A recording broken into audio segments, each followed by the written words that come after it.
السلام عليكم أصحابتا maalin wanaagsan waa idin salaamo dhammaantiin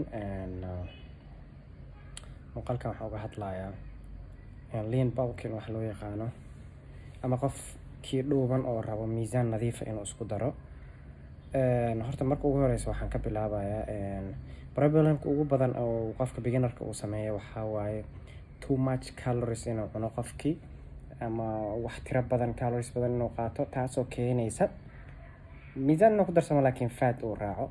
Marka fatka qofku wuxuu ku control karaa number 1 horta calorie aad u badan inuusan qaadanin. Qofka horta koow waa inuu ogaadaa baseline-kiisa waxaa jiro wax loo yaqaano BMR, basal metabolic rate wax la dhaho, oo jirkaaga isagoo waxba qabanaynin yani base ahaan caadiyan inta calorie jirkaaga gubayo. Intaas markaa ogaato kadib waxaad ku dari kartaa marka 500 calories oo kale balaas aad ku dari kartaa, kadib yani waa fiirinaysaa natiijadaas ay noqonayso.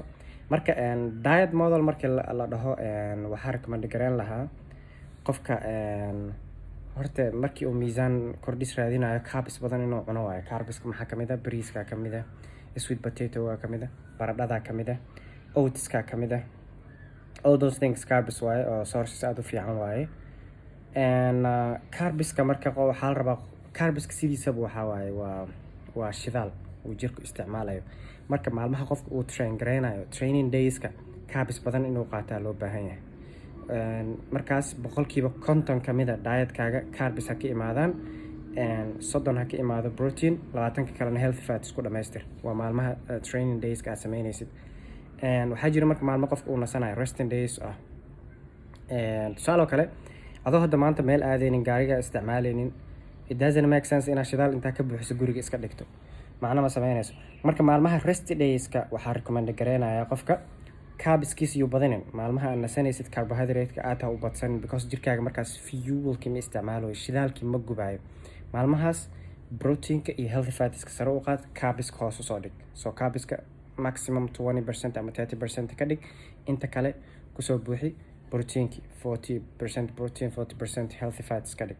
Marka jirkaaga wuxuu sameynayaa mar walba uu adjust gareynaya because marka carbs badan cuntid waxaa buuxsamayo glycogen stores wax loo yaqaan. Waa jirka meesha uu energy ahaan ku kaydiyo si loo isticmaalo. Marka haddii already glycogen store uu buuxo oo another more carbs aad sii cunto, then fat storage ay imaanaysa. Marka ma rabtid marka fat storage kaas inuu imaado, at the same time waxaa rabtaa yani inaad isweynayso oo carbskiina aad ka faa'iidaysato. Marka jirkaaga markuu body fat hadhow ku batana yani carbska jirkaaga si fiican uga faa'iidaysanayo. Marka laakiin markii aad lean isku ilaaliso mar walba jirkaaga carbska si fiican u isticmaalayo.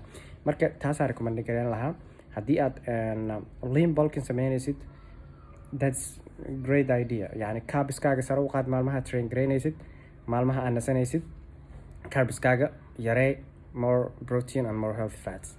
That's simple. Diet modelkaas haddii aad raacdo miisaanka si nadiif ayuu kugu darsami doonaa. Marka qaladaadka kale qofka uu sameeyo waxaa kamid ah in uu isku dayo weegi inuu kiilo badan isku daro. Yani weight loss-ka iyo weight gain-ka isku mid maahan. Haddii aad dhahdid weegi 2 kiilo 3 kiilo isku daraya, weegi 3 kiilo oo muruq ah jirka bini'aadanka ma dhisi karo, whatever happens ma dhisi karo. Marka waxaa loo baahan yahay waxaa aim gareynaysaa 0.2 kilograms per week inaad gain gareyso. Markaas muscle nadiif uu noqonaya. Laakiin wixii 0.2 even 0.5 haddii aad dhahdo xoogaa maaragtay it makes sense. Laakiin intaas wixii ka badan 1 kg 2 kg 3 kg aad gain gareynaya haddaad dhahdo, then waa gain gareynaysaa muscle uu ku jiraa laakiin a lot of fat aa ku galooyo.